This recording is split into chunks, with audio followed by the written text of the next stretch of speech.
sabi na nga ako eh. Di ba yan ang pangalan ng ilustrado mo, Pogi? Paano mo nalaman? Grabe, tanong ko na. Hay, buti ka pa alam mo. Kasi ako, ngayon ko lang siya nakilala. Eh, ba't nga nandyan? Kasi alam mo, Gina G, let me explain. Halika, maupo ka.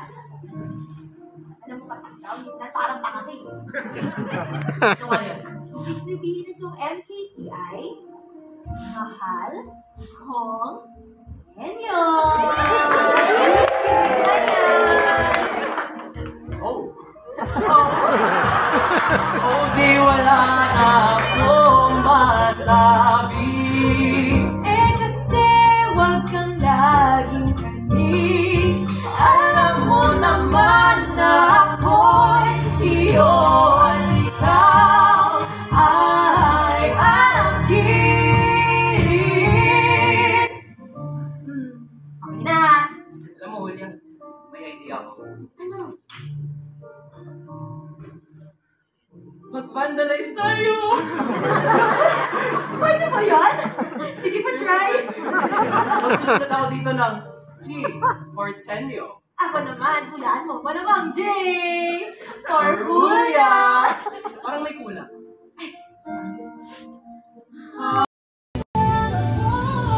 Promise? Pangako yan. Ako yan, mahal mo. Mahal ko.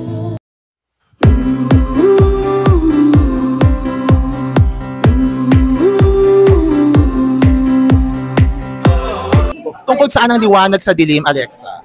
Well, hindi ko alam kung may sumugot na kanina, but the story revolves around the character of Elsie, who is an orphan child, and sa journey niya, parang naging life mission niya, yung matutunan niya kung ano yung past niya, kung ano yung buhay niya dati.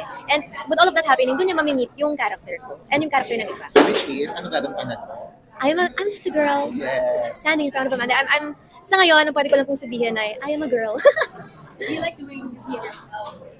Well, I do. Of course, there are times na it can be very taxing then. It's very different kasi from mainstream TV. But I'm enjoying the process. And also, are we looking forward to seeing more of this theater this year? Or Well, it's not something I've thought of pa eh. But kung saan naman po may trabaho, doon ako pupunta. and also, are you releasing any song? Not right now. I know I mentioned before that I will release an album. But I think I'm gonna put a pause on that. And maybe focus on other things like this. This one is second. Opo. After wala. Yes, opo. Kaya, nerves are real. 2 years in the making of the next one. Well, after ko po kasi Walang Aray, nagkaroon po ako ng teleserye, yung Pera-Pera sa Paraiso. And ang dami na rin pong naging offers noon, like for Once on This Island, for other plays din. I was also invited.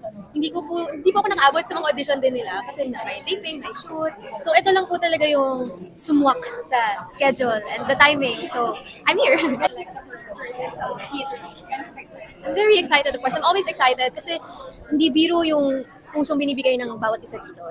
Iba rin talaga, the heart, the soul, the blood, sweat, tears, nabalian pa nga, everything na binibigay namin. So of course, we're all so excited for people to see the fruit of our labor and love.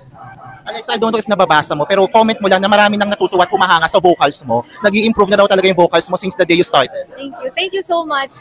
Yun naman ang goal ko in life ay gumaling ng gumaling, humusay ng humusay, huwag maging pakampante. Always have to reinvent yourself, make sure you're better than your last work. So, thank you po. Alexa, without spoiling, how challenging is doing it? If I'm comparing it lang to the first, because I haven't really done a lot of theater. Ibang klaseng din kasi, ibang klaseng hirap din siya eh. Actually, nung una, when I accepted the role, I thought it would be a lot easier than playing Julia.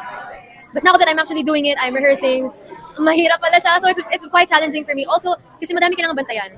Especially with the songs of Sir Rico Blanco. I don't take it lightly talaga. It's something na I value na binigyan ako ng platform na makanta yung mga hits ng OPM legend natin na si Sir Rico Blanco. So of course, I wanna make good. I wanna be great.